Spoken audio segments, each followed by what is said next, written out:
ناظرین، پروگرام تجزیہ کے ساتھ پروگرام کا میزبان اظہر کاظمی۔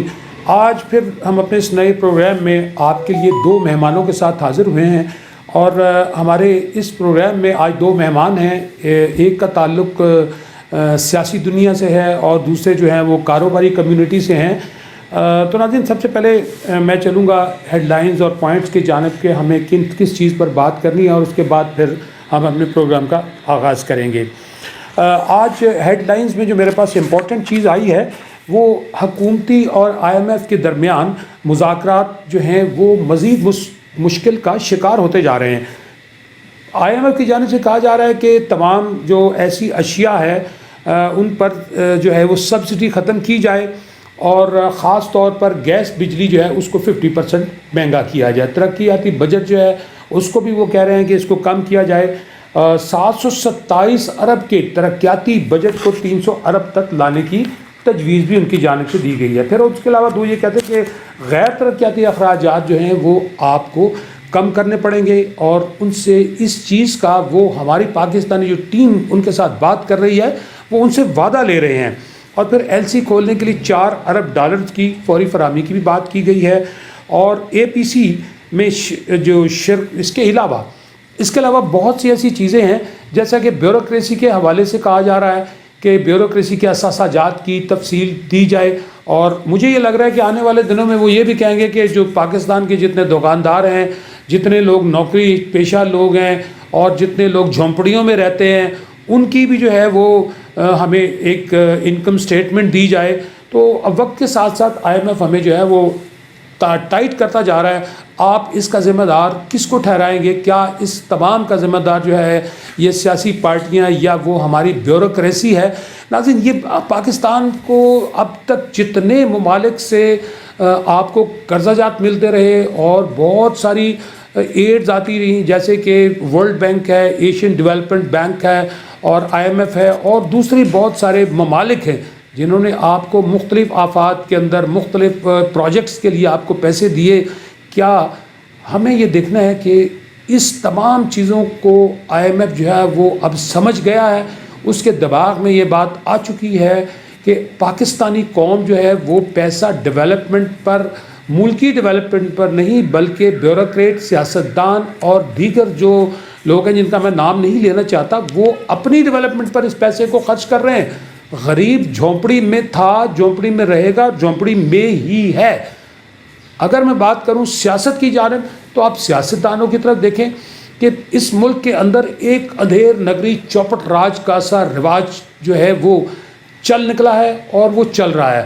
آپ نے دیکھا کہ ماضی کی حکومتیں بھی جو ہیں وہ ذخیرہ اندوزوں سمیت کسی کو بھی گرفتار نہیں کر پائیں، نہ ہی ان کے لیے کوئی بڑی سزائیں تجویز کی گئیں۔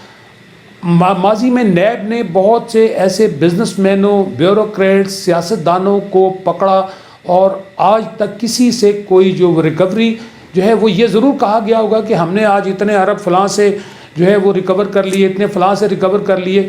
بھئی اگر آپ نے اتنے اربوں روپے ان لوگوں سے ریکور کیے تو ریکوری کر کے آپ نے ان کو چھوڑ دیا، اور وہ ریکوری کہاں ہے؟ کیا اس ریکوری کا حصہ جو ہے IMF کے قرضوں کی قسط میں گیا؟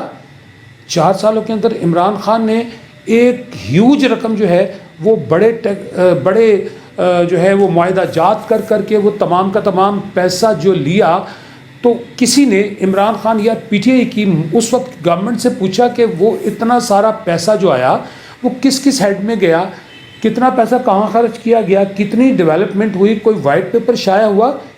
اور وہی وائٹ پیپر جو ہے اگر آپ IMF کو دیں تو اس کو بھی پتہ لگے، اور پوری دنیا میں آپ اس کو شائع کر کے دکھائیں کہ آپ نے یہ کام کیے، ان پروجیکٹ پہ یہ پیسہ لگا۔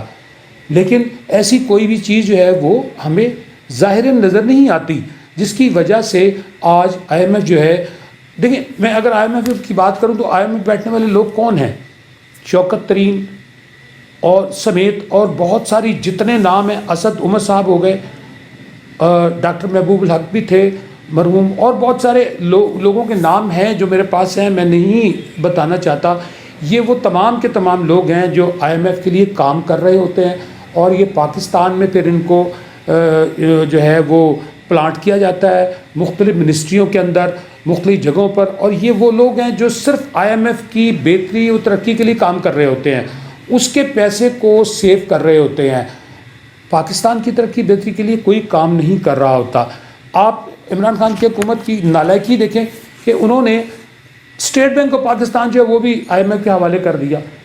تو بھئی اب مجھے یہ بتائیے گا کہ جب ہم خود ہی جس درخت پر بیٹھے ہیں اس درخت کو کاٹ رہے ہیں، تو پھر اس درخت پر بیٹھنے والا کیا اس درخت پر لٹکا رہ جائے گا، یا نیچے گر کر مر جائے گا، یا زخمی ہوگا؟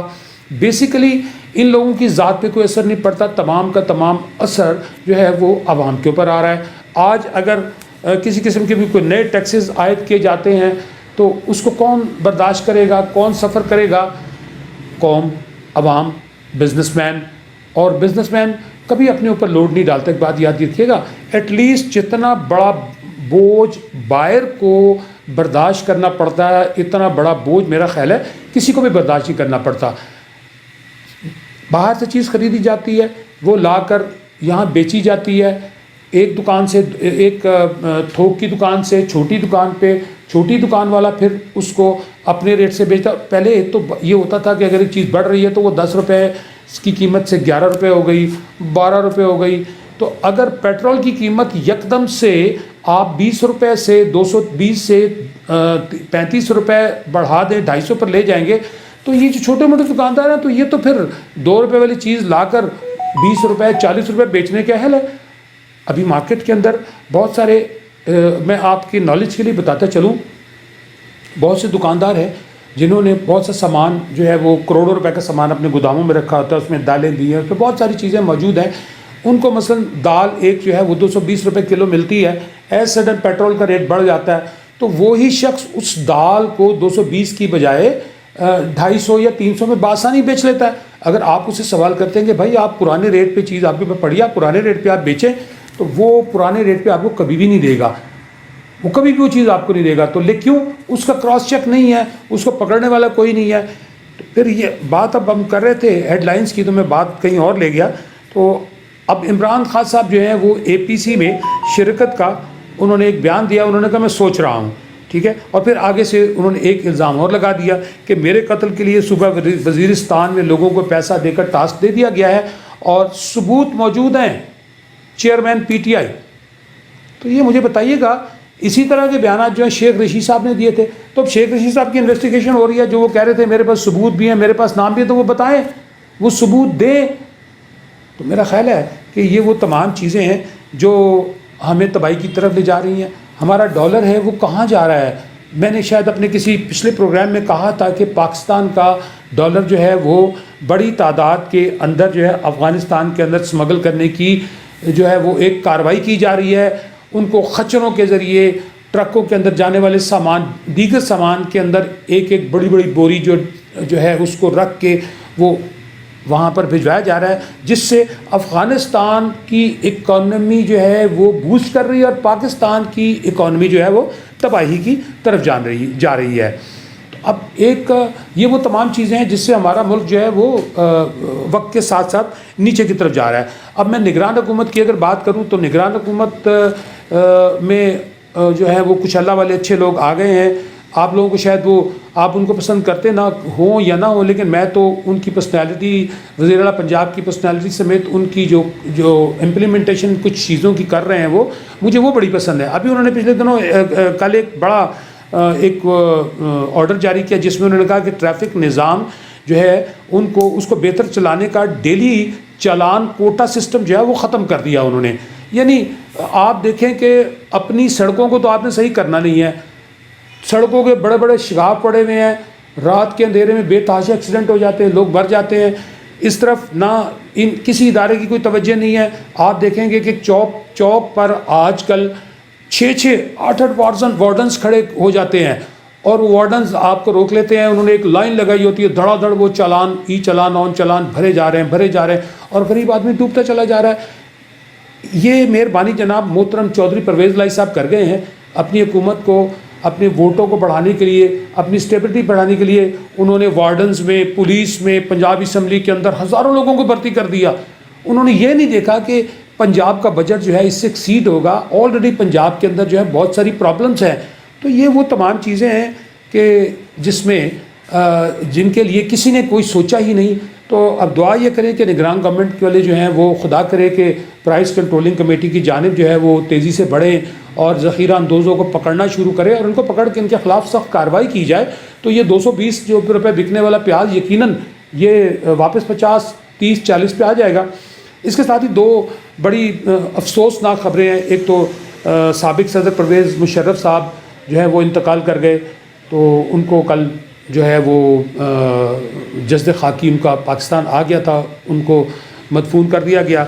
ترکی کے اندر ایک بڑا خوفناک زلزلہ آیا جس میں ہزاروں لوگ جو ہیں وہ ان کو وہ نکالے جا رہے ہیں. ان کے گھر منہدم ہو گئے, مارکیٹیں منہدم ہو گئی, اور پھر اس کے بعد تقریباً 6000 سے زائد افراد جو ہے وہ لقمہ اجل بن گئے اور بلڈنگ زمین بوس ہو گئی. پھر اس کے ساتھ ابھی بہت سارے جو ہیں وہ ابھی امدادی کام جو جا رہے ہیں, اور پنجاب کے جو وزیر اعلیٰ ہیں انہوں نے بھی اور وزیر اعظم کی جانب سے بھی جو ہے 1122 کی ٹیموں کو بھیج دیا گیا, اور ہمارے ڈاکٹرز کی جو وہ بڑی ایک ٹیم وہاں پر پہنچ گئی ہے.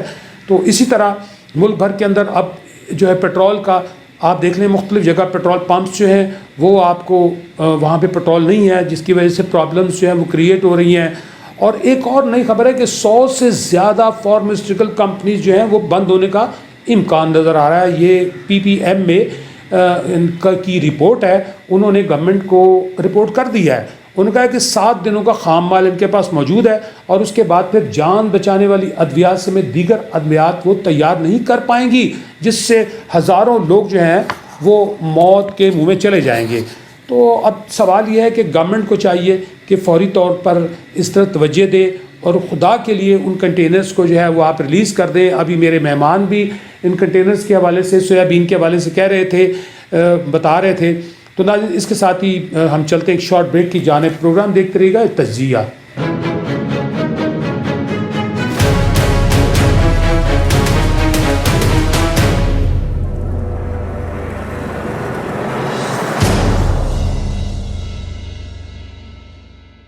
پھر آپ کی خدمت میں حاضر پروگرام کا میزبان اظہر کاظمی. آج ہمارے ساتھ پروگرام میں آج 2 مہمان موجود ہوں گے.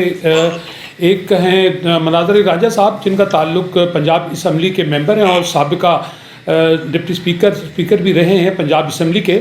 تو اس کی جانب دوسری جانب باسط صاحب ہمارے ساتھ مہمان ہوں گے, جو ایک معروف بزنس مین ہیں, اور ان کا تعلق جو ہے ایک بزنس کمیونٹی سے اور چیمبر آف کامرس سمیت دوسری تمام ایکٹیویٹیز میں ان کا بڑا اہم کردار رہا ہے. تو پہلے چلتے ہیں باسط صاحب کی جانب. جی السلام علیکم باسط صاحب. جی وعلیکم. باسط صاحب یہ بتائیے گا کہ اس وقت پاکستان کو جن حالات کا سامنا ہے, ان حالات میں آپ کیا دیکھ رہے ہیں, کس تناظر سے دیکھ رہے ہیں, یہ ذرا تھوڑا سا بتائیے گا. مناظر رانجھا صاحب آپ ذرا ہولڈ پہ رہیے گا, آپ بات کر رہے ہیں باسط صاحب. جی باسط صاحب بتائیے گا. جی قاضی صاحب, بات یہ ہے کہ اس وقت جو صورتحال ہے اکانومی کی وہ کسی سے ڈھکی چھپی نہیں ہے, لیکن اب ہمیں دیکھنا ہے وے فارورڈ ہمارے پاس کیا ہے, ہمیں کیسے اس سے باہر نکلنا ہے. اس وقت جو ہے بہت ساری انڈسٹری جو ہے وہ بند ہو چکی ہے جی, اور بہت ساری انڈسٹری جو ہے وہ بند ہونے کو پھر رہی ہے, جس میں بہت سارا کردار ہمارے سرکاری اداروں کا, جن میں میجر فخریہ انداز سے کہتا ہے جی کہ ہم نے ٹارگٹ سے زیادہ ریونیو اکٹھا کر دیا ہے. ان کو یہ نہیں پتا کہ بھئی یہ آپ جو انڈسٹری بند ہو رہی ہے اس سے اگر آپ ٹارگٹ پورے کرنے پڑیں گے شروع کریں گے تو وہ جو رہ گئی ہے وہ بھی بند ہو جائے گی. نمبر 1. نمبر 2 یہ ہے کہ دوسرا بڑا کردار ہے کیونکہ ساری انڈسٹری کے اوپر قرض ہوتا ہے, اور بینکوں نے ریکوری کے لیے جو کورسز بھئی اختیار کرنے شروع کیے ہوئے ہیں, اس کے اوپر گورنمنٹ اور اسٹیٹ بینک دونوں کو چاہیے کہ بینکوں کو روکے کہ اس وقت انڈسٹری جو چل رہی ہے اس کو صرف چلنے دیں, اس کو ایسے انداز نہ اپنائیں کہ وہ جو کام ہے وہ بند ہو جائے. تیسری بات اہم جو ہے وہ یہ ہے کہ ہمارا جو ہے اپنے قدرتی وسائل جو ہیں ان کو ہمیں استعمال کرنا چاہیے. ہم ایک ایسی حقیقت جو سب 35 ملین ایکڑ فی پانی سمندر میں پھینکتے ہیں,